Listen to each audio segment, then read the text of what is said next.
أعوذ بالله من الشيطان الرجيم. بسم الله الرحمن الرحيم. الحمد لله رب العالمين والصلاة والسلام على نبينا محمد وعلى آله وصحبه أجمعين اما بعد. ماہ رمضان کے بعد ایک دفعہ پھر اللہ رب العزت نے مجھ اور آپ کو توفیق دی ہے کہ ہم حدیث سیکھنے کے لیے نبی علیہ الصلوۃ والسلام کی احادیث کا مطالعہ کرنے کے لیے جمع ہوں، اور یہ سب کچھ اللہ کی توفیق سے ہی ممکن ہوتا ہے۔ اس نعمت پہ اللہ کا شکر ادا کرنا چاہیے، مجھے بھی اور آپ کو بھی۔ اللہ کی توفیق نہ ہو تو میں اور آپ خیر کا کوئی کام نہیں کر سکتے۔ اللہ سے دعا کرتا ہوں کہ اللہ تعالیٰ رمضان میں کی گئی ہماری عبادات کو شرف قبولیت بخشے۔ اور اب رمضان کے بعد ہمارے ساتھ کئی دیگر احباب بھی اس درس میں شریک ہیں الناجحون کے پلیٹ فارم سے، ان کو بھی میں اہلاً و سہلاً و مرحبا کہتا ہوں۔ ہم آغاز کریں گے عمدۃ الاحکام کی حدیث نمبر 230 سے 230۔ یہ نمبرنگ کا تھوڑا بہت فرق ہو سکتا ہے، اس لیے آج پہلے دن شاید کئی احباب کو حدیث تلاش کرنے میں مشکل پیش آئے۔ بہرحال حدیث نمبر 230 ہوگی، کسی کے پاس ہو سکتا ہے 31 ہو، 32 ہو، 28 ہو، 27 ہو، تو 230 ہے میرے پاس 230۔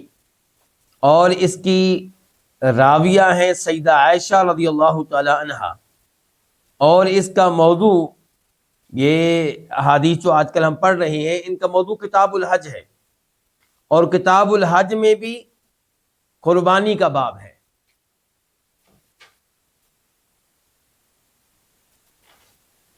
جی ام یوسف نے لکھا ہے 229، تو ہو سکتا ہے جی 229 حدیث نمبر نہیں ہے، وہ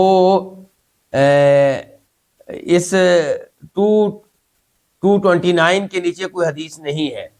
یہ اچھی توجہ دلائی ام یوسف نے، اور جو ایڈیشن میرے پاس ہے اس میں انہوں نے وضاحت کی ہے کہ اس کے نیچے کوئی نمبر کوئی حدیث نہیں ہے، لیکن انہوں نے نمبرنگ کو ویسے ہی چلنے دیا ہے تاکہ ایڈیشن کا کوئی آپس میں اختلاف وغیرہ نہ ہو۔ تو حدیث نمبر 230 ہی ہوگی 230، اور راوی بتا چکا ہوں کون ہے، سیدہ عائشہ رضی اللہ تعالی عنہا ام المؤمنین، مومنوں کی ماں، نبی علیہ الصلوۃ والسلام کی ازواج میں سے ایک۔ اور یہ احادیث جو ہم پڑھ رہے ہیں کتاب الحج میں، ان کا تعلق ہے قربانی سے، کہ جو قربانی کے جانور ذبح کیے جاتے ہیں ان کے بارے میں یہ احادیث ہیں۔ تو آئیے پھر اللہ کا نام لے کے آغاز کرتے ہیں۔ عن عائشہ رضی اللہ عنہا قالت، آپ کے پاس کیا نمبر ہے؟ 237۔ ایک ایڈیشن ہے میرے پاس، حسن بھائی بیٹھے ہیں، ان کے ایڈیشن میں حدیث کا نمبر ہے 237، 237۔ آپ کے پاس کیا نمبر ہے؟ اور کسی بھائی کے پاس ہے 289، یعنی کہ 299، یعنی کہ حدیث کے نمبرنگ میں اختلاف ہو سکتا ہے، وہ کوئی بڑی بات نہیں ہے۔ یعنی کہ کئی دفعہ حدیث کے اوپر زیر نمبر تو بعد میں لگے ہیں نا، وہ مؤلف کا کام تو نہیں ہے، وہ کس نے لگائے ہیں؟ بعد میں آنے والوں نے۔ تو کسی نے ایک حدیث کے دو حصوں کو الگ الگ حدیث شمار کر لیا، حدیث کے دو حصے تھے ان کو الگ الگ نمبر دے دیا۔ تو اس طرح کر کے یہ سیدہ مسفرہ بتا رہی ہیں کہ جو ان کو ایڈیشن دیا گیا اس کے مطابق حدیث کا نمبر شاید 240 بتایا تھا انہوں نے، 240۔ مجھے امید ہے کہ سب کو حدیث مل چکی ہوگی۔ آج چونکہ رمضان کے بعد پہلا دن ہے تو میں اس طرح اہتمام کر رہا ہوں، آئندہ آپ سب کو پتہ ہوگا اپنی اپنی ترتیب کے حساب سے کہ کون سی حدیث ہے۔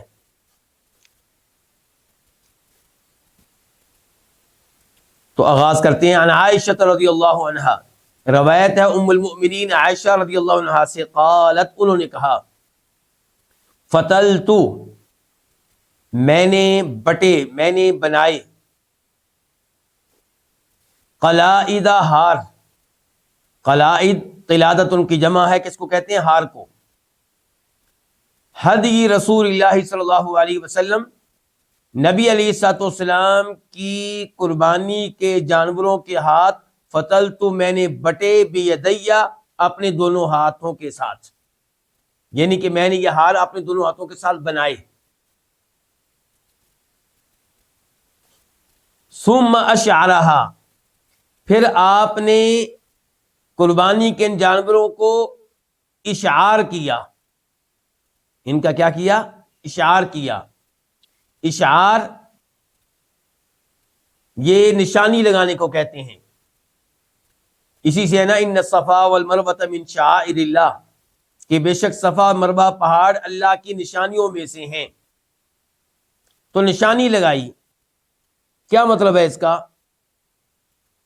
یعنی کہ ایسی نشانی لگائی جس سے لوگوں کو پتا چلے کہ یہ جانور اللہ کی راہ میں وقف ہو چکا ہے اور اس نے مکہ میں جا کے اللہ کی راہ میں ذبح ہونا ہے. کوئی اس کے اوپر قبضہ کرنے کی کوشش نہ کرے، کوئی اس کو نقصان پہنچانے کی کوشش نہ کرے، ہر ایک اس کا احترام کرے. تو یہ شعار کیسے کرتے تھے؟ اونٹ یا اونٹنی، اس کے اوپر کیا ہوتا ہے؟ کوہان. کوہان کی دائیں جانب برچھی مارتے یا چھری مارتے یا نیزہ مارتے ہلکا سا، جس سے زخم ہو جائے، خون نکلنا شروع ہو جائے. خون نکلنے سے وہ خون بکھر جاتا اور لوگ اپنے ہاتھوں سے بھی خون کو بکھیر دیتے جانور کے اوپر. اب دور سے لوگوں کو معلوم ہو جاتا کہ یہ عام جانور نہیں ہے، یہ عام اونٹ نہیں ہے، یہ عام اونٹنی نہیں ہے، بلکہ یہ وہ جانور ہے جو اللہ کی راہ میں وقف ہو چکا ہے اور ذبح ہونے جا رہا ہے. تو یہ ہے اشعار. اور ہار ڈالنے کا بھی یہی مقصد تھا. گلے میں ہار اور کوہان پہ زخم کر دیا گیا ہے اور اس کے خون کو اس کے جسم پہ مل دیا گیا ہے تاکہ پتہ چل جائے کہ یہ جانور اللہ کی راہ میں ہے اور اللہ کے لیے ہے. سیدہ عائشہ کہہ رہی ہیں کہ میں نے اچھا ایک لفظ کیا ہے؟ ہدی. ہدی ہدی کس کو کہتے ہیں؟ قربانی کے جانوروں کو. لیکن ایک لفظ ہوتا ہے اضحیہ، جس کی جمع ہوتی ہے اضاحی. اضحیہ جمع کیا ہوتی ہے؟ اضاحی.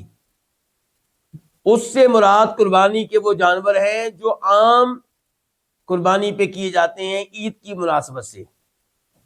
اسی لیے ہم کیا کہتے ہیں؟ عید الاضحیٰ. اضحیٰ اضحیہ یعنی کہ قربانی والی عید. اور ایک لفظ ہدیٌ، اس کا استعمال ہوتا ہے قربانی کے ان جانوروں پہ جن کا تعلق ہے حج سے، عمرے سے یا مکہ میں ذبح کیے جانے سے. تو قربانی کا وہ جانور جو حج کی وجہ سے ذبح ہوگا، عمرے کی وجہ سے ذبح ہوگا، یا مکہ میں مدینہ سے بھیجا جائے گا، ریاض سے مدینہ میں بھیجا جائے گا تاکہ اس کو وہاں ذبح کیا جائے، اس کو کیا کہتے ہیں؟ ہدیٌ.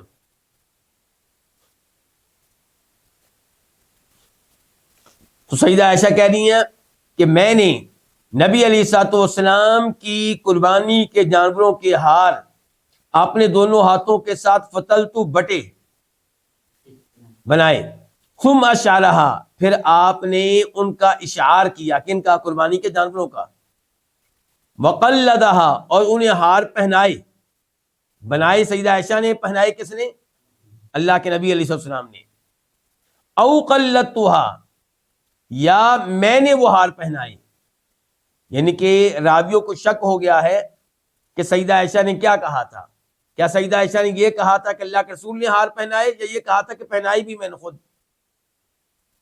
ثم، پھر بعثا، آپ نے بھیجا، بہا، قربانی کے ان جانوروں کو، الی البیت، کس کی طرف؟ بیت اللہ کی طرف. الی البیت، اللہ کے گھر کی طرف، بیت اللہ کی طرف، کعبہ کی طرف. واقام بالمدینہ، اور خود آپ نے مدینہ میں ہی قیام کیا، خود آپ مدینہ میں ہی رہے. اس کا کیا مطلب ہے؟ یعنی کہ ایک طریقہ تو یہ ہے کہ آپ حج پہ مکہ جائیں تو ساتھ قربانی کے جانور لے جائیں، یا عمرہ پہ جائیں تو ساتھ قربانی کے جانور لے جائیں. اور تیسرا طریقہ یہ ہے کہ آپ نہیں جا رہے، کوئی جا رہا ہے، آپ اسے دے دیں اونٹنی اس کے حوالے کر دیں کہ یہ آپ مکہ لے جائیں اور وہاں پہ اس کو ذبح کر دیں. تو یہ یہاں پہ تذکرہ اس صورتحال کا ہو رہا ہے کہ خود آپ مدینہ میں رہے اور قربانی کے جانور اور اونٹنیاں آپ نے وہاں بھیج دیں. فما حرم علیہ شیء، فما پس نہیں، یہ ما کون سا ہے؟ نافیہ. پس نہیں، حرم حرام ہوئی، علیہ آپ پہ، آپ علیہ السلام پہ نہیں حرام ہوئی، شیء کوئی بھی چیز، کان لہ حلالا جو آپ کے لیے حلال تھی. کیا مطلب ہے اس جملے کا؟ اس جملے کا مطلب یہ ہے کہ کوئی یہ نہ سمجھے کہ یہ جانور مکہ بھیجنے کی وجہ سے آپ پہ احرام والی پابندیاں عائد ہو گئیں، آپ کے لیے خوشبو لگانا حرام ہو گیا، آپ کے لیے کپڑے پہننا حرام ہو گیا اور آپ نے 2 چادریں پہن لی کہ جب تک اونٹ ذبح نہیں ہوگا میں حالت احرام میں رہوں گا. نہیں، ایسی بات نہیں ہے. جب آپ حج پہ نہیں جا رہے، عمرے پہ نہیں جا رہے اور ایک جانور آپ بھیج رہے ہیں، اونٹنی یا اونٹ، تاکہ اسے مکہ میں ذبح کیا جائے، تو آپ بھیج دیں. اس کی وجہ سے آپ پہ احرام والی پابندیاں عائد نہیں ہوں گی، میاں بیوی کا تعلق قائم ہو سکے گا.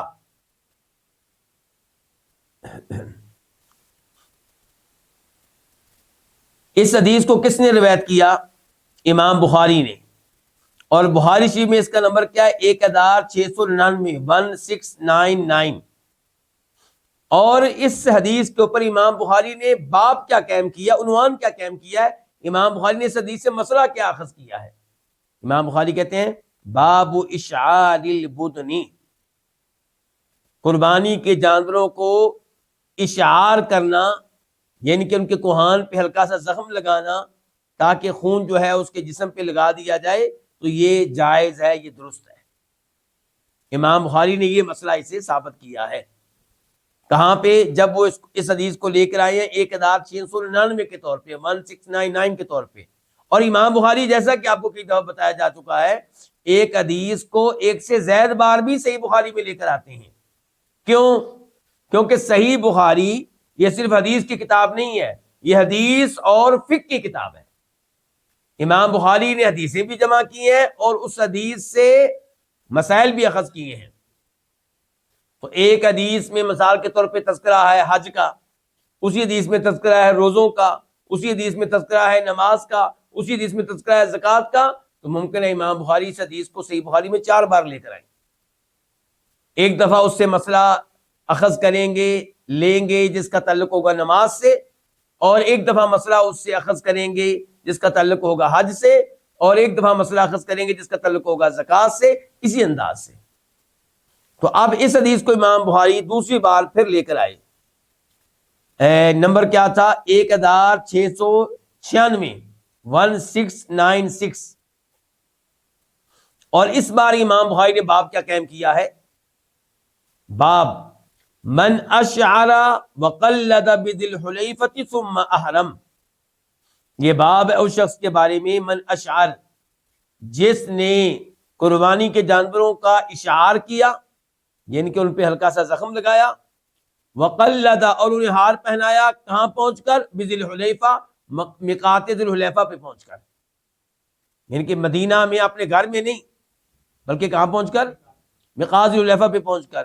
ثم احرم، پھر اس نے احرام بھی باندھا. یعنی کہ اس حدیث میں احرام باندھنے کی بات تو نہیں آئی جو حدیث ہمارے سامنے ہے، لیکن امام بخاری ایک باب کے نیچے کئی حدیثیں لے کر آتے ہیں. تو اگر کوئی حج پہ جا رہا ہے، عمرہ پہ جا رہا ہے، تو اس کے لیے کیا طریقہ ہے کہ وہ میقات پہ پہنچ کے اشعار لگائے، وہاں پہ ہار پہنائے، اور پھر وہ احرام کی نیت کرے، حج عمرے میں داخل ہو جائے. اس حدیث کو امام مسلم نے بھی روایت کیا ہے. وہاں پہ اس کا نمبر کیا؟ 1321 1321. اچھا، لفظ القلائد اوپر آپ پڑھ چکے ہیں، اس کی وضاحت میں پہلے بھی کر چکا ہوں کہ کس کی جمع ہے؟ قلادہ کی. قلادہ ہار، یعنی کہ ہر اس چیز کو کہا جائے گا جس کو جس کے ساتھ گردن کا گھراؤ کیا جائے. اور یہ ہار کس کے ہوتے تھے؟ کبھی دھاگے کے اور کبھی لوہے کی چیز کے. اور یہ ہار عام طور پہ اس چیز کے ہوتے تھے قربانی کے جانوروں کے لیے. پہلے تو عام بتا دیا گیا ہمیں کہ قلادہ کہتے کس کو ہیں؟ تو کیا بتایا گیا کہ وہ دھاگے کا ہوگا یا لوہے کا؟ پھر بتایا گیا کہ جو قربانی کے جانور ہیں ان کو جو ہار پہنایا جاتا تھا وہ کس چیز کا ہوتا تھا؟ وہ ذرا انوکھا ہوتا تھا تاکہ لوگوں کو پتا چلے کہ نہیں یہ عام جانور نہیں ہے. تو وہ ہار کس کا ہوتا تھا؟ یا تو جوتے کا، جوتا اس کے گلے میں ڈال دیتے، یا وہ ہوتا تھا مشکیزے کا، مشکیزے کا چمڑا اس کے گلے میں ڈال دیتے. اس قسم کی کوئی انوکھی چیز اس کے گلے میں ڈالتے تھے.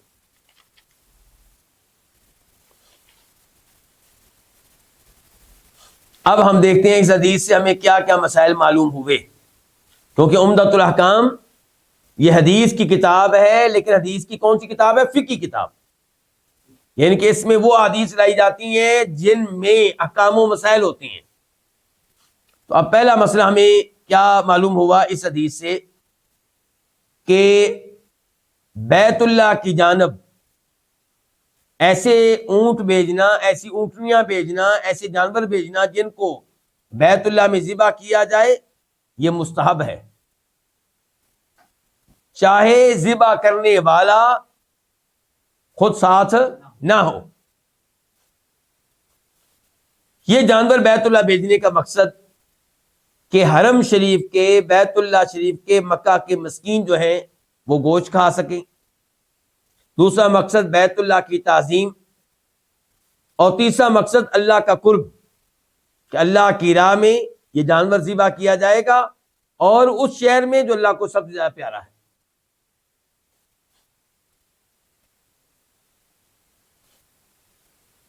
دوسرا مسئلہ جو ہمیں معلوم ہوا اس حدیث سے وہ یہ ہے کہ جو جانور حج کرنے والا اپنے ساتھ مکہ لے کر جا رہا ہے، یا عمرہ کرنے والا اپنے ساتھ لے کر جا رہا ہے، یا جو آپ کسی جانے والے کے ہاتھ میں مکہ بھیج رہے ہیں، اس کا اشعار کرنا مستحب ہے، اور اسے ہار پہنانا جوتوں کا یا مشکیدے وغیرہ کا یہ بھی مستحب ہے، تاکہ لوگوں کو پتا چلے کہ یہ جانور مکہ جا رہا ہے تو وہ اس کا احترام کریں اور اس سے چھیڑ چھاڑ نہ کریں. یہاں پہ میں اس مسئلے کی وضاحت کر دوں کہ علماء احناف ان میں سے کئی ایک نے یہ کہا کہ اشعار کرنا یہ غیر مناسب ہے. کیونکہ جانور کا مصلح کرنا ہے، اور مصلح کرنے سے اسلام نے منع کیا ہے. نبی علیہ السلام نے کہا تھا نا کہ جب آپ کافروں سے آپ لوگوں کی جنگ ہو تو آپ کسی کافر کو قتل کریں تو اس کا مصلح کرنا اس کی اجازت نہیں ہے کہ آپ اس کی ناک کاٹ دیں، اس کے کان کاٹ دیں، اس کی آنکھیں نکال دیں، ایسے کاموں کی اجازت نہیں ہے. تو یہ فقہاء احناف کہہ رہے ہیں کہ جانور کو اس انداز سے زخمی کرنا یہ تو اسے مصلح کرنا ہے، اس کے اوپر ظلم و زیادتی ہے. عقلی لحاظ سے بات اچھی لگتی ہے، لیکن کس کے مقابلے میں ہے؟ حدیث کے مقابلے میں ہے. اور ہم ہمیشہ یہی سمجھاتے ہیں پبلک کو، لوگوں کو، اپنے بھائیوں کو، کہ حدیث کے مقابلے میں عقل کو استعمال نہ کیا کریں. یعنی کہ عقل کو اس لیے استعمال نہ کریں کہ حدیث کو رد کرنا ہے، عقل کو اس لیے استعمال کریں کہ حدیث کو لینا ہے. عقل کو استعمال کریں کہ حدیث پہ عمل کرنا ہے، حدیث کو سیکھنا ہے. اس لیے عقل کو استعمال نہ کریں کہ ہم نے حدیث کا مقابلہ کرنا ہے. تو پہلی بات تو یہ ہے کہ ان کو چاہیے تھا کہ اس قسم کا لفظ استعمال نہ کرتے کہ یہ مصلح ہے، کیونکہ کیا سوچا جا سکتا ہے نبی علیہ الصلوۃ والسلام کے بارے میں، صحابہ کرام کے بارے میں، کہ انہوں نے جانور کا مصلح کیا ہوگا اور اس کے اوپر ظلم کیا ہوگا، زیادتی کی ہوگی. شریعت جو ہمیں حکم دیتی ہے اس حکم میں انسان کا کوئی نہ کوئی فائدہ ہوتا ہے، مسرت ہوتی ہے. کئی دفعہ صرف فائدہ ہوتا ہے نقصان سے خالی، اور کئی دفعہ اس میں کوئی نقصان بھی ہوتا ہے لیکن فائدہ نقصان پہ باری ہوتا ہے. تو یہاں پہ یہی صورتحال ہے کہ نقصان تھوڑا سا جانور کا ہوا، اس کو ہلکا سا کٹ لگا، اس کو ہلکا سا کیا لگا؟ کٹ، خون اس کا نکلا، لیکن اب اس جانور کو کوئی اس کے اوپر ظلم نہیں کرے گا. پورے راستے میں سب اس کی عزت کریں گے، اس کا احترام کریں گے، خیر و سلامتی سے مکہ پہنچ جائے گا، اللہ کی راہ میں ذبح ہوگا. یہ ایسے ہی ہے جیسے ہم بچے کا کیا کرتے ہیں؟ ختنہ. اب کہا جائے جناب یہ ظلم ہے، یہ زیادتی ہے، کوئی شک و شبہ نہیں کہ جب ختنہ کرتے ہیں بچے کو تکلیف تو ہوتی ہے، لیکن اس تکلیف میں اس کے بہت سے فوائد ہیں، کوئی ایک فائدہ نہیں ہے، اور ان فوائد کو آج کی سائنس بھی مان رہی ہے۔ اور یہ اشعار کرنا یہ حجامہ کی طرح بھی ہو گیا۔ حجامہ کس کو کہتے ہیں؟ انگلش میں کیا کہتے ہیں؟ کپنگ، یعنی کہ سنگی لگوانا۔ آپ سب کو معلوم ہوگا کہ نبی علیہ السلام سنگی لگوایا کرتے تھے، اور آپ نے اس کی ترغیب دی ہے۔ آپ نے بتایا کہ جو جو علاج تم کرتے ہو ان میں سے بہترین علاج حجامہ ہے، کپنگ ہے، سنگی لگوانا ہے۔ گندا خون باہر نکل جاتا ہے، فاسد خون باہر نکل جاتا ہے، انسان بہت سے امراض سے بچ جاتا ہے۔ اچھا، اب اس کے لیے بھی کیا ہوگا؟ کٹ لگے گا، اس کے لیے بھی کٹ لگے گا، خون نکلے گا۔ تو چونکہ اس میں فائدہ ہے تو یہ جو کٹ لگنے کا ہلکا سا نقصان ہے اس کو نظر انداز کر دیا جائے گا۔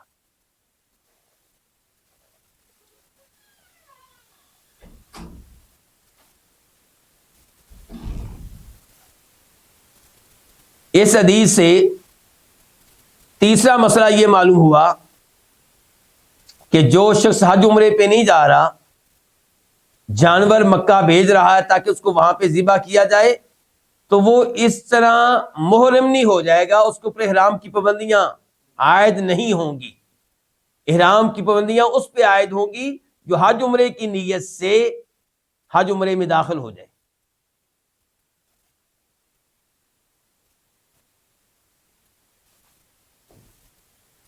اس حدیث سے ایک مسئلہ اور یہ معلوم ہوا کہ آپ کے لیے جائز ہے کہ آپ کسی کو اپنا وکیل بنا دیں کہ آپ نے اس جانور کو میری طرف سے وہاں لے کر جانا ہے اور وہاں پہ ذبح کرنا ہے اور اس کا گوشت وہاں کے لوگوں میں تقسیم کرنا ہے۔ تو اس قسم کی وکالت جائز ہے، درست ہے، اس میں کوئی حرج نہیں ہے۔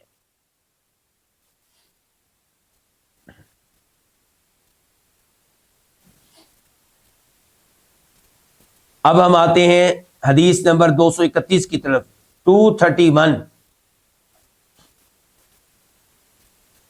عن عائشہ رضی اللہ عنہا قالت، ام المؤمنین سیدہ عائشہ رضی اللہ عنہ سے روایت ہے، قالت، انہوں نے کہا، اہد النبی صلی اللہ علیہ وسلم مرتن غنما، ایک بار، مرتن کا معنی کیا؟ ایک بار، اور غنم کس کو کہتے ہیں؟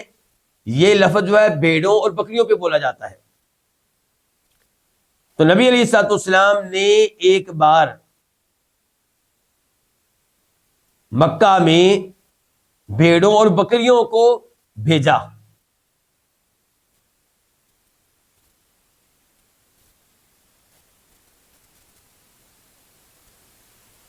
اس حدیث کو روایت کیا امام بخاری نے، نمبر ہے 1701 1701، اور امام بخاری اس کے اوپر باب کیا قائم کرتے ہیں؟ باب تقلید الغنم، باب اس بارے میں ہے کہ بھیڑ بکریوں کو بھی ہار ڈالنا درست ہے۔ تو بھیڑ بکریوں کو آپ نے بھیجا اور ان کو آپ نے کیا ڈالے تھے؟ ہار ڈالے تھے، اور اس میں اشارہ ہے کہ ان کا اشعار نہیں کیا گیا۔ کیوں؟ کیونکہ بھیڑ بکری کو آپ کٹ لگائیں گے تو کمزور جانور ہے، تو ہو سکتا ہے ویسے ہی ختم ہو جائے، ویسے ہی مر جائے۔ تو بھیڑ بکریاں جب آپ نے بھیجی تو ان کا اشعار نہیں کیا، لیکن ہار ان کو پہنائے۔ اور اس حدیث کو امام مسلم نے بھی روایت کیا ہے، نمبر ہے 1321 1321۔ اس حدیث سے کیا کیا مسائل معلوم ہوئے؟ نمبر 1، یہ پتا چلا کہ اونٹوں اور اونٹنیوں کے ساتھ ساتھ بھیڑ بکریوں کو بھی بیت اللہ بھیجنا جائز ہے تاکہ ان کو وہاں ذبح کیا جا سکے۔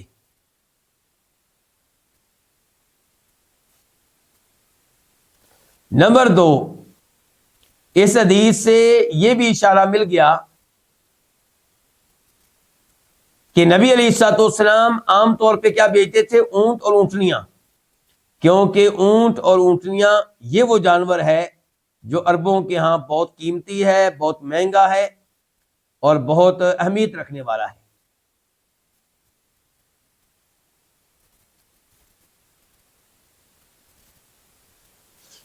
اب ہم آتے ہیں حدیث نمبر 232 کی طرف، 232۔ عن ابی ہریرہ رضی اللہ عنہ، روایت ہے جناب ابو ہریرہ رضی اللہ تعالیٰ عنہ سے۔ یہ وہ عظیم صحابی ہیں جن کو کیا کہا جاتا ہے؟ امیر المؤمنین فی الحدیث۔ صحابہ کرام میں سے ان کو کہا جاتا ہے امیر المؤمنین، کہ مومنوں کے امیر ہیں حدیث بیان کرنے کے معاملے میں۔ جناب ابو ہریرہ حدیث کے حافظ، نبی علیہ الصلوۃ والسلام کی آخری زندگی میں مسلمان ہوئے ہیں، یعنی کہ آپ کے فوت ہونے سے تقریباً 3 سے 4 سال پہلے، 3.5 سال وغیرہ تقریباً، لیکن حدیثیں بیان کرنے میں سب سے آگے ہیں۔ کیونکہ انہوں نے محنت کی ہے، قربانیاں دی ہیں انہوں نے حدیث کی خاطر۔ آپ کی حدیثیں لینے کے لیے انہوں نے دنیا ترک کر دی تھی، یعنی کہ کاروبار کے لیے نہیں جاتے تھے، مزدوری کے لیے نہیں جاتے تھے، کھیتی باڑی کے لیے نہیں جاتے تھے، مسجد نبوی میں ہی رہتے تھے، اور ان کا سب سے بڑا مقصد یہ تھا کہ حدیثیں میں جمع کروں اور اس کے لیے بس 2-3 لقمے مل جائیں اور کام چلتا رہے زندگی کا۔ اور پھر ان کو نبی علیہ السلام نے دعا بھی دی تھی، جس کی وجہ سے ان کا حافظہ بہت تیز ہو گیا تھا۔ تو یہ ہے جناب ابو ہریرہ۔ ابو ہریرہ ان کی کنیت ہے، کیونکہ یہ بلی سے پیار کرتے تھے، اس لیے ان کو کیا کہا گیا؟ ابو ہریرہ، ہریرہ والے۔ ہریرہ یہ تصغیر ہے ہرت ان کی، ہرت ان کے اس کو کہتے ہیں بلی کو، چھوٹی سی بلی والے۔ تو ورنہ ان کا نام کیا ہے اس میں اختلاف ہے۔ کنیت ان کی اتنی مشہور ہو گئی ہے، ابو ہریرہ یہ لفظ اتنا مشہور ہو گیا ہے کہ نام کے بارے میں اختلاف ہو گیا کہ ان کا نام کیا تھا۔ زیادہ مشہور بات یہ ہے کہ ان کا نام تھا عبد الرحمن بن صخر، عبد الرحمن بن صخر۔ تو یہ ہے جناب ابو ہریرہ، یہ کیا کہتے ہیں؟ ان نبی اللہ صلی اللہ علیہ وسلم رأى رجلا یسوق بدنہ، کہ بے شک نبی صلی اللہ علیہ وسلم نے رآ دیکھا، رجلا ایک آدمی کو، یسوق وہ ہانک رہا تھا، بدنتن قربانی کی اونٹنی، ہانک کر لے جا رہا تھا قربانی کی اونٹنی۔ اس کا مطلب ہے کہاں لے جا رہا ہوگا؟ مکہ۔ ہانک کر لے جا رہا تھا مطلب یہ ہے کہ اس کے اوپر سوار نہیں تھا، اس کے پیچھے پیچھے چل رہا تھا، اور اس کے اوپر بیٹھ نہیں رہا تھا۔ کیوں؟ کیونکہ جانور اللہ کے لیے وقف ہو چکا ہے۔ قال ارکبھا، آپ نے کہا اس کے اوپر سوار ہو جاؤ، اس کے اوپر بیٹھ جاؤ۔ قال، تو وہ کہنے لگا، انہا بدنتن، کہ بے شک یہ بدنہ ہے، یعنی کہ یہ قربانی کا جانور ہے۔ بدنہ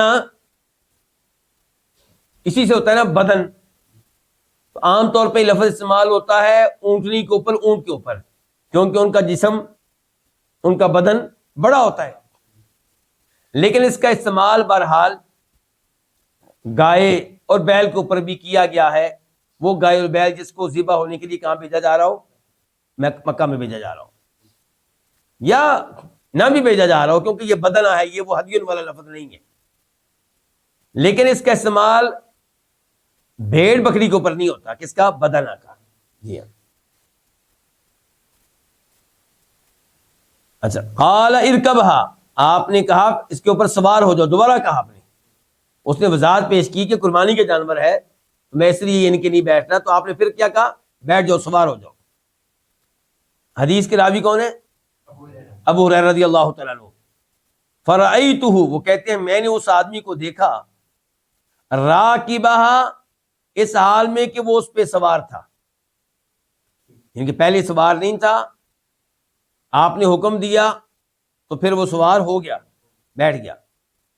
یسایر النبی صلی اللہ علیہ وسلم، وہ نبی علیہ الصلوۃ والسلام کے ساتھ ساتھ چل رہا تھا، یعنی کہ اب وہ چل رہا تھا اپنی اونٹنی کے اوپر بیٹھ کر، یعنی کہ اونٹنی چل رہی تھی اور وہ رفتار کے لحاظ سے آپ کے ساتھ ساتھ جا رہا تھا۔ وَالنَّعْلُ فِي عُنُقِهَا، اور جوتا اس کی گردن میں تھا۔ کیا مطلب؟ یعنی کہ جوتے کا ہار اس کی گردن میں تھا۔ اس حدیث کو روایت کیا امام بخاری رحمہ اللہ نے، اور بخاری شریف میں اس کا نمبر ہے 1706 1706۔ اور اس کے اوپر امام بخاری نے باب کیا قائم کیا ہے؟ باب تقلید النعلی، جوتے کا ہار پہنانا جانور کو، اس کا کیا حکم ہے؟ تو امام بخاری نے ثابت کیا کہ یہ درست ہے۔ پھر امام بخاری اس کو ایک اور بار بھی لے کر آئے ہیں، بخاری شریف میں نمبر ہے 1699 1689، اور باب قائم کیا امام بخاری نے باب رکوب البدنی، قربانی کی اونٹنیوں پہ سوار ہونا، یعنی کہ جائز ہے۔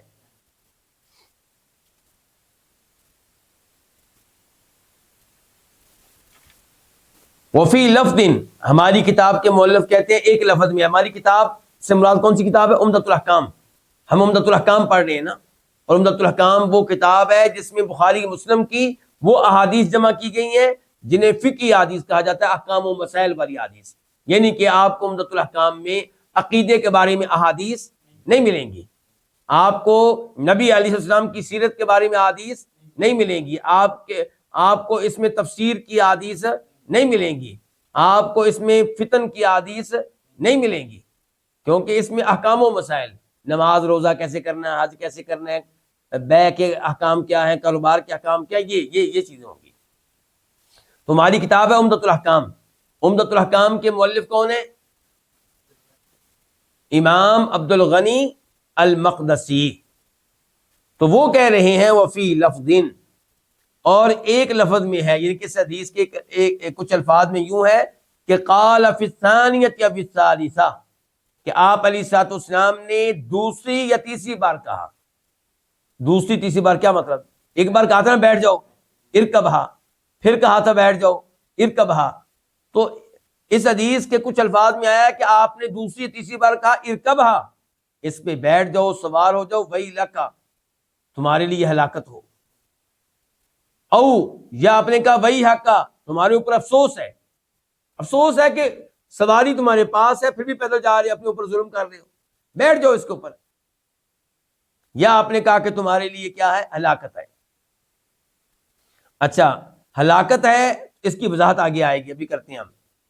اچھا، میں بتا چکا ہوں کہ اس حدیث کے جو ابتدائی الفاظ ہیں وہ بخاری شریف میں کہاں آئے، اور اب یہ الفاظ جو ہیں یہ بخاری شریف میں کہاں آئے؟ حدیث نمبر 2755 2755، اور یہاں پہ امام بخاری نے باب کیا قائم کیا؟ ذرا غور کیجئے گا، باب کیا ہے؟ باب هل ينتفع الواقف بوقفه، کسی چیز کو وقف کرنے والا، اللہ کی راہ میں وقف کر دینے والا، کیا اس وقف چیز سے فائدہ اٹھا سکتا ہے؟ وقف سمجھتے ہیں نا آپ؟ کچھ لوگ اپنی زمین کو وقف کر دیتے ہیں کہ اللہ کی راہ میں ہے، اب اللہ کی راہ میں ہے، اب ظاہر ہے اس کو سنبھالے گا تو کوئی انسان ہی نا، اس کا نگران، اس کا متولی کوئی انسان ہی بنے گا جو وہاں پہ کھیتی باڑی کرے گا، پھر آمدنی فقیروں مسکینوں میں تقسیم کرے گا یا مسجد کو دے گا۔ تو کہنے کا مطلب یہ ہے، تو امام بخاری نے باب کیا قائم کیا کہ کیا کسی چیز کو وقف کرنے والا اپنی وقف کی ہوئی چیز سے فائدہ خود اٹھا سکتا ہے؟ یعنی کہ امام بخاری نے اسی حدیث سے مسئلہ نکالا، کیسے کہ اب یہ جانور وقف ہو چکا ہے اللہ کی راہ میں، ایسے ہی ہے نا، قربانی کے لیے کیا ہو چکا ہے؟ وقف، اور اللہ کے نبی کہہ رہے ہیں علیہ الصلوۃ والسلام اس آدمی سے اس کے اوپر بیٹھ جا، اس کا مطلب ہے فائدہ اٹھا اس سے، اس کا مطلب یہ ہوا کہ اپنی وقف کی ہوئی چیز سے فائدہ اٹھانا جائز ہے، اس کی گنجائش ہے اس میں۔ اور اس کے مزید بھی دلائل ہیں، اب یہ مسئلہ آ گیا ہے تو تھوڑا سا میں اشارہ کر دوں۔ مثال کے طور پہ جناب عمر فاروق آئے تھے نبی علیہ الصلوۃ والسلام کے پاس اور کہا تھا اللہ کے رسول علیہ الصلوۃ والسلام، میری فلاں زمین مجھے بہت محبوب ہے، بڑی مہنگی ہے، خیبر والی زمین، میں اسے اللہ کی راہ میں صدقہ کرنا چاہتا ہوں۔ تو آپ نے کہا تھا اس کی اصل اپنے پاس رکھو، یعنی کہ اس کو زمین کو دینے کی ضرورت نہیں ہے، اپنے پاس رکھو، اور اس کی آمدنی جو ہے وہ اللہ کی راہ میں دے دیا کرو۔ جناب عمر فاروق نے ایسا ہی کیا، اور اس موقع پہ انہوں نے شرط لگائی تھی، انہوں نے یہ کہا تھا کہ لا جناح علی من ولیہ ان یأکل منہا، جو اس کا متولی بنے گا، نگران بنے گا، ذمہ دار بنے گا، وہ اس میں سے کھا سکتا ہے، اس میں کوئی حرج نہیں ہے۔ اچھا، یہ الفاظ کس کے ہیں؟ جناب عمر کے۔ امام بخاری اس کے اوپر کیا تبصرہ کرتے ہیں؟ وہ کہتے ہیں وقد یلی الواقف وغیرہ، وقف کرنے والا کبھی وقف کی ہوئی چیز کا نگران اور متولی کبھی وہ ہوتا ہے جس نے وہ چیز وقف کی ہے، اور کبھی ایک دوسرا ہوتا ہے۔ جناب عمر فاروق کہہ رہے ہیں کہ جو نگران ہوگا وہ کھا سکتا ہے، اس کا مطلب ہے اگر خود نگران ہے تو خود بھی کھا سکتا ہے۔ ٹھیک ہو گیا؟ تو اپنی وقف کی ہوئی چیز سے فائدہ اٹھا سکتے ہیں۔ کتنے دلائل ہو گئے؟ 2۔ تیسرے نمبر پہ آپ کو یاد ہوگا کہ جناب عثمان رضی اللہ عنہ نے ایک کنواں خرید کر کیا کیا تھا؟ وقف کیا تھا، تو وہ خود بھی اس سے پانی لیتے تھے۔ یہ نہیں تھا کہ ان کے اوپر پابندی تھی کہ وہ نہیں لے سکتے۔ ایسے ہی میں اور آپ مسجد بناتے ہیں، تو کیا میں اور آپ اس مسجد میں وضو نہیں کر سکتے؟ کر سکتے ہیں۔ تو ہم یعنی کہ مسجد سے فائدہ اٹھا سکتے ہیں، وہ فائدہ جو دوسرے بھی اٹھاتے ہیں، یا وہ فائدہ میں اضافی اٹھا سکتا ہوں اگر میں کوئی اس کی نگرانی کرتا ہوں، یا میں اس کا متولی ہوں، یا میں اس کا کوئی ذمہ دار ہوں۔ جی ہاں، جیسے مدرسے کا کوئی ہے ذمہ دار، تو وہ اپنی خدمت کے اوپر فائدہ اٹھا سکتا ہے۔ جی ہاں۔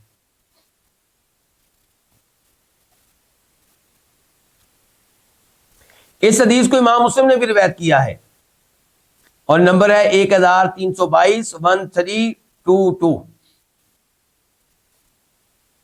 اچھا، اب اس میں ایک لفظ کیا آیا تھا؟ ویلک، کہ تم اس کے اوپر سوار ہو جاؤ، بیٹھ جاؤ، تمہارے لیے ہلاکت ہو۔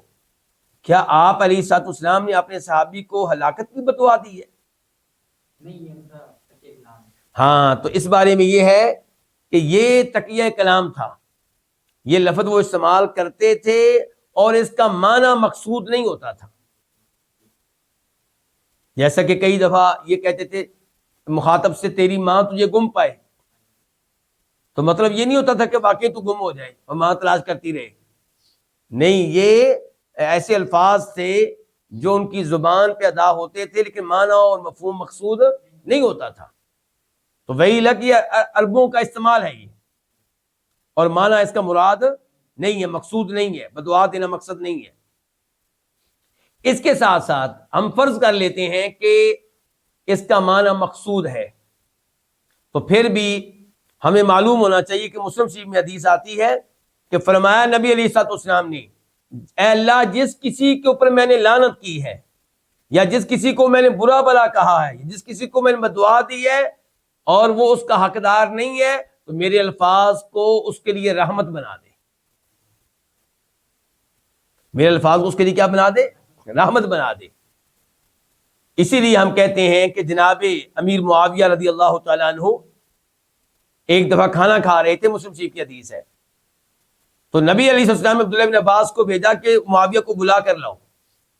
تو عبداللہ بن عباس کہتے ہیں میں گیا تو وہ کھانا کھا رہے تھے، تو میں واپس آیا، میں نے کہا وہ تو کھانا کھا رہے ہیں۔ اچھا، آپ نوٹ کریں، عبداللہ بن عباس نے یہ نہیں کہا کہ میں نے معاویہ کو بتایا کہ بھی اللہ کے رسول بلا رہے ہیں، ایسی بات نہیں ہے۔ کہتے ہیں پھر مجھے اللہ کے رسول نے کہا علیہ السلام کو اس کو بلا کے لاؤ۔ میں دوبارہ گیا، وہ پھر بھی کھانا کھا رہے تھے، میں نے بتایا کہ اللہ کے رسول وہ تو کھانا کھا رہے ہیں۔ تو آپ نے کہا لا اشبع اللہ بطنہ، اللہ اس کے پیٹ کو نہ بھرے، اللہ اس کے پیٹ کو نہ بھرے۔ تو یہاں پہ لوگ شور ڈالتے ہیں، لو جی اللہ کے رسول صلی اللہ علیہ وسلم نے معاویہ کو تو بدعا دی ہے، جبکہ امام مسلم اس حدیث کو کہاں پہ لے کر آئے ہیں پتہ ہے آپ کو؟ جہاں پہ وہ یہ والی حدیث لے کر آئے ہیں کہ جس میں اللہ کے رسول نے کہا تھا اے اللہ، میں نے جس کسی کو بدعا دی، جس کسی پہ لعنت کی، جس کسی کو برا بلا کہا اور وہ اس کا حقدار نہیں ہے، تو میرے الفاظ کو اس کے لیے رحمت بنا دے۔ تو یہ تو جناب معاویہ کی شان ہوئی کہ یہ الفاظ ان کے لیے رحمت بن گئے۔ تو یہی صورتحال ہے کس کی؟ بیلک کی۔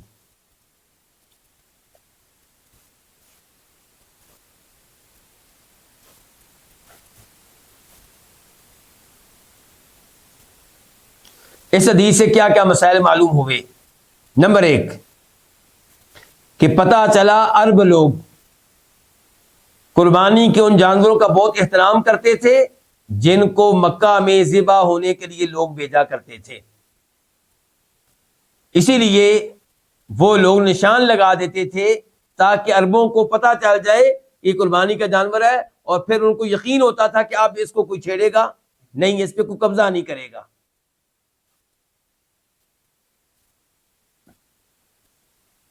نمبر 2 اس حدیث سے پتہ چلا کہ قربانی کے جانور پہ سواری کرنا جائز ہے، اور اگر وہ جانور دودھ دینے والا ہے تو دودھ لینا بھی اس کا جائز ہے، جب کہ ان چیزوں کی ضرورت ہو۔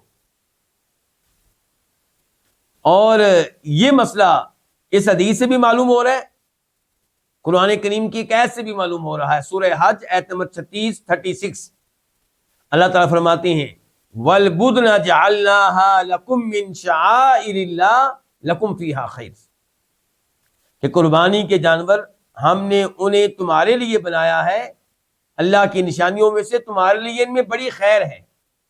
تمہارے لیے قربانی کے جانوروں میں کیا بڑی خیر ہے، بڑے فائدے۔ ان فوائد میں سے کیا ہے کہ آپ ان کے اوپر سوار ہو سکتے ہیں، دودھ آپ ان کا لے سکتے ہیں۔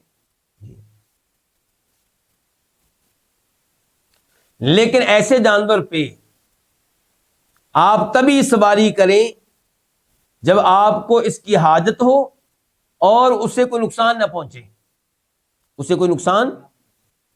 یہ جو ہم نے شرط لگائی ہے کہ آپ اس سے فائدہ تب اٹھا سکتے ہیں، بیٹھ تب سکتے ہیں اس کے اوپر، سواری تب کر سکتے ہیں جب آپ اس کی ضرورت ہو اور اسے کوئی نقصان نہ ہو۔ اس کی دلیل ایک حدیث ہے، امام مسلم رحمہ اللہ روایت کرتے ہیں اپنی صحیح مسلم میں، نمبر ہے 1324 1324، راوی ہے جناب جابر رضی اللہ تعالی عنہ، فرمایا نبی کریم صلی اللہ علیہ وسلم نے ارکبھا بالمعروف،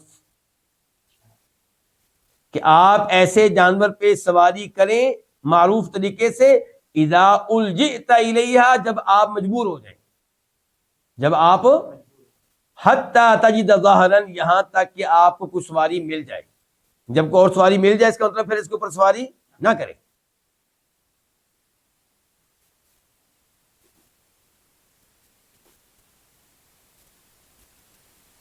چلیں یہ آگے حدیث نمبر ہے ہماری 233 اور اس کے راوی ہیں امیر المؤمنین جناب علی بن ابو طالب رضی اللہ تعالیٰ عنہ۔ علی کون ہیں؟ ہمارے چوتھے خلیفہ راشد۔ علی کون ہیں؟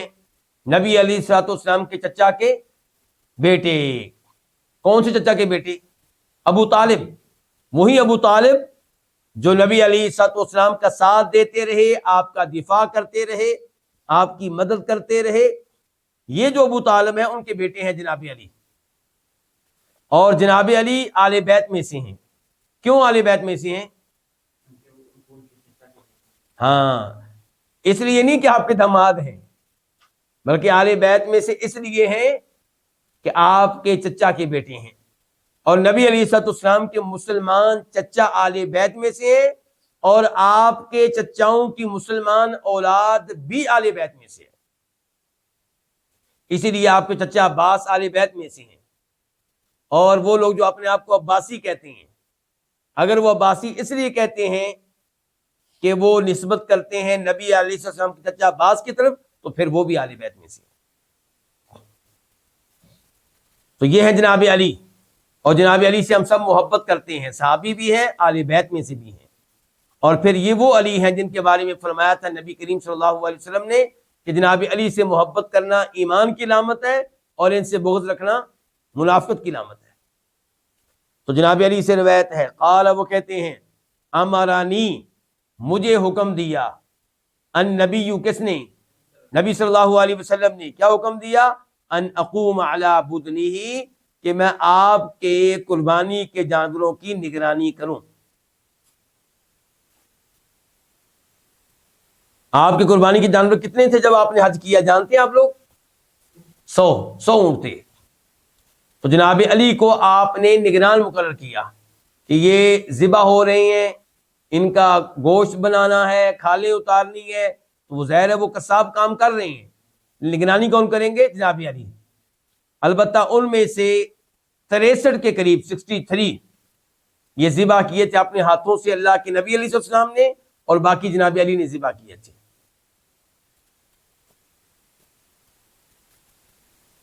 اچھا، تو آپ نے مجھے حکم دیا کہ میں آپ کے قربانی کے جانوروں کی نگرانی کروں، وَأَنْ أَتَصَدَّقْ، اور یہ کہ میں صدقہ کر دوں بِلَحْمِهَا، ان کے گوشت کو، ان کا گوشت میں تقسیم کر دوں غریبوں میں، فقیروں میں، مسکینوں میں. وَجُلُودِهَا، اور یہ کہ میں صدقہ کر دوں ان کی کھالیں. کھالیں بیچنے کی اجازت نہیں ہے، کیونکہ آپ نے جانور کو وقف کر دیا ہے نا، اللہ کی راہ میں کر دیا ہے، تو آپ بیچ کیسے سکتے ہیں آپ؟ وَأَجِلَّتِهَا، اور یہ کہ میں صدقہ کر دوں ان کی جھولیں. ان جانوروں کی کیا جھولیں کس کو کہتے ہیں؟ وہ چادر سی آپ کہہ لیں جو اونٹنی کے اوپر رکھی جاتی ہے، پھر اس کے اوپر آپ بیٹھتے ہیں.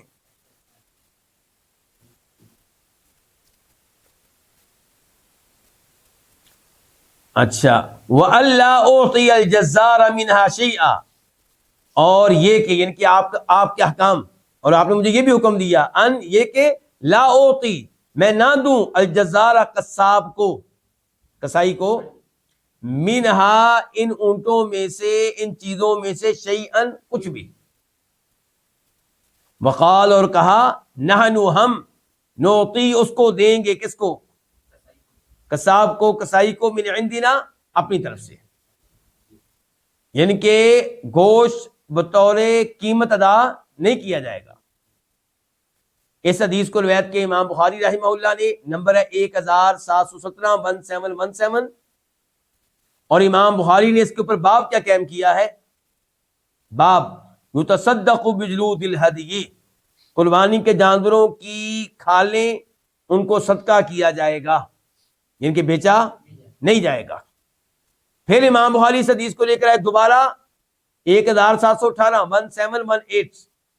اب کیا مسئلہ نکالا امام بخاری نے اس حدیث سے؟ کیا مسئلہ اخذ کیا؟ باب یتصدق بجلال البدن، قربانی کے اونٹوں کی جو جھولیں ہیں ان کو بھی صدقہ کر دیا جائے گا. پھر امام بخاری لے کر آئے اس حدیث کو، نمبر ہے 1716 1716، اور امام بخاری نے مسئلہ کیا اخذ کیا؟ باب لا یعطى الجزار من الہدی شیئا، کہ قصاب کو قربانی کے جانوروں میں سے کچھ بھی نہیں دیا جائے گا. تو امام بخاری نے ہر بار حدیث سے نئی چیز اخذ کی ہے، نیا مسئلہ اخذ کیا ہے. امام بخاری کی حدیث کو کئی بار لے کر آتے ہیں، لیکن ہر بار اس سے نیا مسئلہ اخذ کرتے ہیں، نیا فائدہ اس میں ہوتا ہے کوئی نہ کوئی، یا سند سے تعلق رکھنے والا یا متن سے تعلق رکھنے والا. اور اس حدیث کو امام مسلم بھی روایت کرتے ہیں، نمبر ہے 1317 1317. اس حدیث میں ایک لفظ آیا ہے جلود، جلود جمع ہے جلد، ان کی جلد کس کو کہتے ہیں؟ کھال کو. اور ایک لفظ آیا ہے اجلہ، اجلتیہا، تو اجلہ جو ہے یہ جلن کی جمع ہے، اور جلن کے بارے میں بتا چکا ہوں کہ اونٹ یا اونٹنی کے اوپر جو چادر وغیرہ بچھائی جاتی ہے اس کو کہتے ہیں. اور جزار کس کو کہتے ہیں؟ قصاب کو. اب اس حدیث سے کیا کیا مسائل اخذ ہوئے؟ نمبر 1،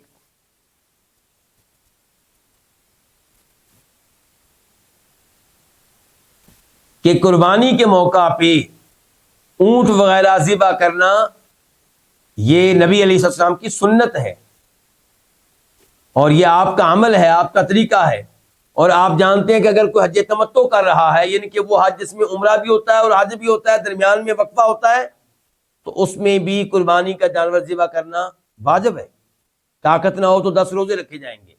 اور اگر آپ حج قران کر رہے ہیں، ان کو عمرہ اور حج ایک سفر میں اور درمیان میں وقفہ نہیں ہے، تو اس میں بھی قربانی واجب ہے.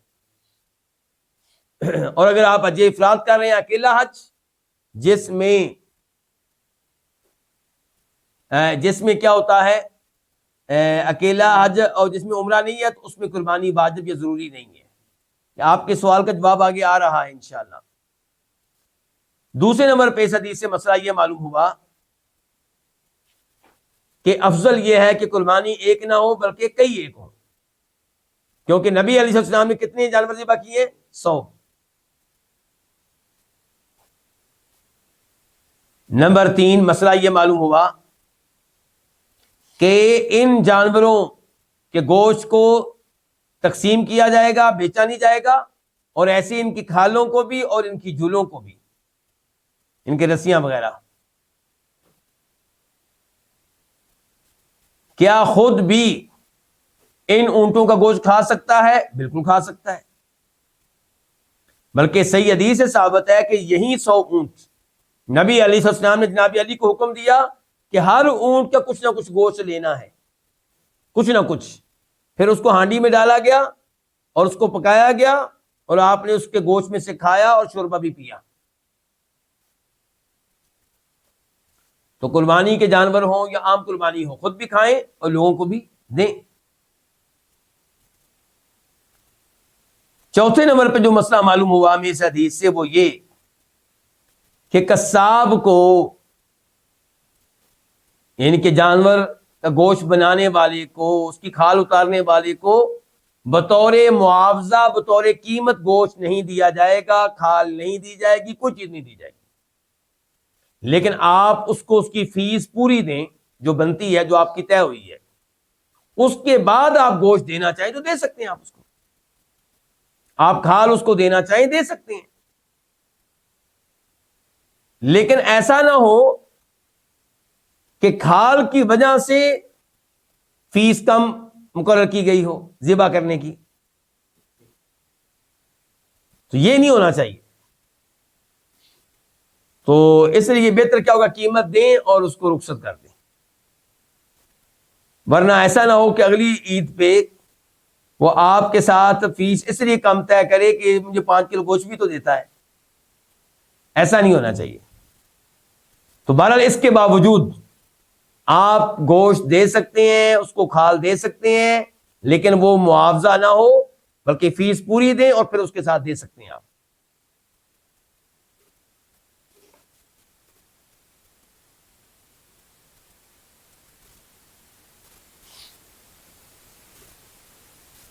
یہاں پہ یہ بھی مسئلہ واضح ہوا کہ قربانی کا گوشت بیچنا جائز نہیں ہے، اسی لیے تو کہہ رہے ہیں کہ قصاب کو نہیں دینا۔ لیکن سوال یہ پیدا ہوگا کہ قربانی کا جانور آپ نے ذبح کیا اور آپ نے مجھے گوشت بھیجا، آپ تو اس کو نہیں بیچ سکتے تھے، کیا میں بیچ سکتا ہوں؟ جی ہاں، میں بیچ سکتا ہوں، کیونکہ آپ نے اس جانور کو اللہ کی راہ میں وقف کر دیا تھا، آپ نہیں بیچ سکتے۔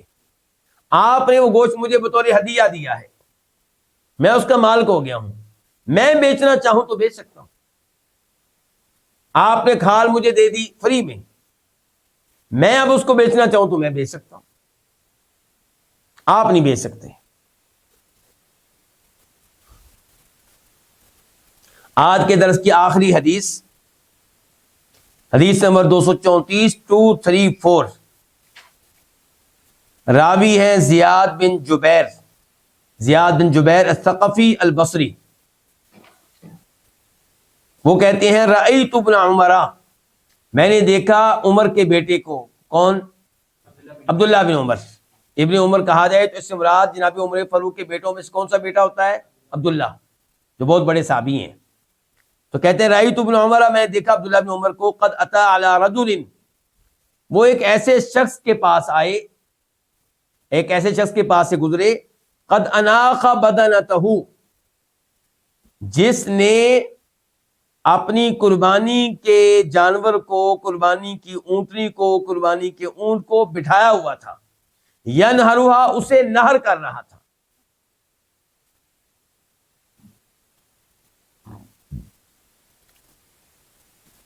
فقال، تو آپ علیہ السلام، تو عبداللہ بن عمر نے کہا ابعثا، اس کو اٹھاؤ، قیاما مقیدا، اس کو اٹھاؤ اس حال میں کہ یہ کھڑا ہو، مقیدہ اور بندہ ہوا ہو، یعنی کہ پھر ذبح کرو، کھڑا بھی ہو اور بندہ ہوا بھی ہو۔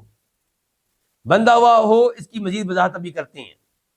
کہا سنت محمد صلی اللہ علیہ وسلم، نبی علیہ الصلوۃ والسلام کے طریقے کو اپناؤ، یعنی کہ آپ کا طریقہ پھر کیا تھا کہ جانور بندہ ہوا ہو اور کھڑا ہو۔ اچھا بندہ ہوا کیسے ہو، اس کی وضاحت ابو داؤد شریف کی ایک حدیث میں آتی ہے اس کا نمبر ہے 1767 1767. راوی ہے جناب جابر رضی اللہ تعالیٰ عنہ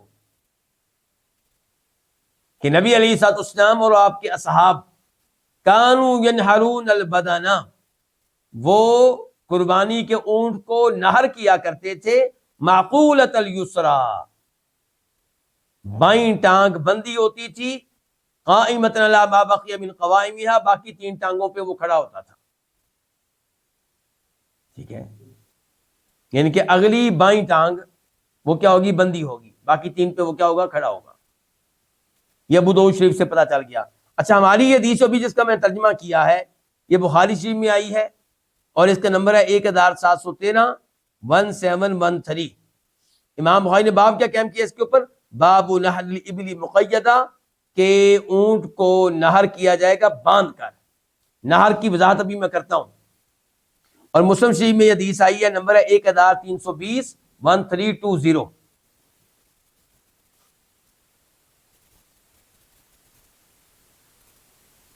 جب بکرا ہوگا، گائے ہوگی، تو آپ اس کو کیا کریں گے؟ ذبح کریں گے.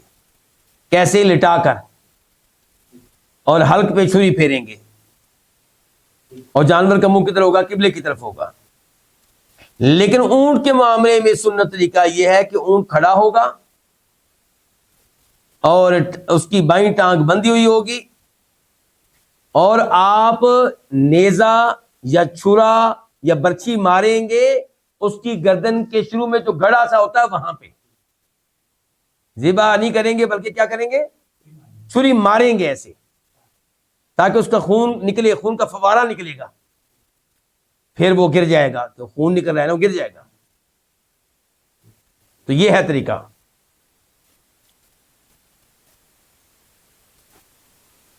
تو آئیے دیکھتے ہیں اس حدیث سے کیا کیا مسائل معلوم ہوئے. نمبر 1 کہ نبی علیہ السلام کا طریقہ یہ ہے کہ اونٹ کو کھڑا کر کے باندھ کر نہر کیا جائے، اور یہ اس کے ساتھ احسان ہے. کس کے ساتھ؟ اونٹ کے ساتھ. اور یہ اس کے اوپر نرمی ہے. اور قرآن کریم سے بھی یہی بات معلوم ہوتی ہے. چنانچہ امام بخاری کہتے ہیں عبداللہ بن عباس سے روایت کرتے ہوئے کہ اللہ نے کہا ہے قرآن کریم میں فَاذْكُرُوا اسْمَ اللَّهِ عَلَيْهَا صَوَافٌ، کہ قربانی کے جانور جو ہیں ان کے اوپر اللہ کے نام لو، کہ تکبیر پڑھو، بسم اللہ اللہ اکبر، صواف، جبکہ وہ کھڑے ہوں. عبداللہ بن عباس کہتے ہیں صواف کا مطلب ہے، عبداللہ بن عباس کہتے ہیں صواف کا مطلب کھڑے ہوں. اور ویسے بھی اللہ نے کہا ہے ادھری فَإِذَا وَجَبَتْ جُنُوبُهَا، جب ان کے پہلو گر جائیں. تو گریں گے کب؟ جب کھڑے ہوں گے. فرمایا جب ان کے پہلو گر جائیں تو اب تم اس میں سے کھاؤ، خود بھی اور دوسروں کو بھی کھلاؤ. دوسرا مسئلہ اس حدیث سے معلوم ہوا کہ اونٹ کو بٹھا کر ذبح کرنا یہ سنت نہیں ہے، کیونکہ اس طریقے سے اس کی جان جلدی نہیں نکلتی بلکہ تاخیر سے نکلتی ہے اور اس کو تکلیف زیادہ پہنچتی ہے. جی ہاں. اور اس حدیث سے پتہ چلا کہ اللہ تعالیٰ کتنے مہربان ہیں اپنی مخلوق پہ، حتیٰ کہ جانوروں پہ بھی، حتیٰ کہ اس موقع پہ بھی جب اس کی روح نکل رہی ہو. اور اس سے پتہ چلا کہ ہمارا دین کتنا عظیم ہے، ہمارے نبی کتنے عظیم ہیں صلی اللہ علیہ وسلم. یہیں پہ آج کے درس کا اختتام کرتے ہیں، اور انشاءاللہ آئندہ درس میں ملاقات ہوگی حدیث نمبر 235 کے ساتھ، اور اس میں تذکرہ ہوگا کہ جو حالت احرام میں ہے کیا وہ غسل کر سکتا ہے کہ نہیں، اپنے سر کو دھو سکتا ہے یا نہیں. تو اللہ رب العزت آپ سب کو جزائے خیر دے. آپ سب لوگوں نے اپنا قیمتی ٹائم دیا. اللہ آپ لوگوں کے علم و عمل میں برکتیں ڈالے، اور اللہ کرے کہ ہماری ملاقاتیں علم کے میدان میں ایسے ہی ہوتی رہیں. جو بہنیں یا جو بھائی دعائیں دے رہے ہیں اللہ ان سب کو جزائے خیر دے، اور اللہ ان سب کے علم و عمل میں برکتیں ڈالے. بارک اللہ فیکم.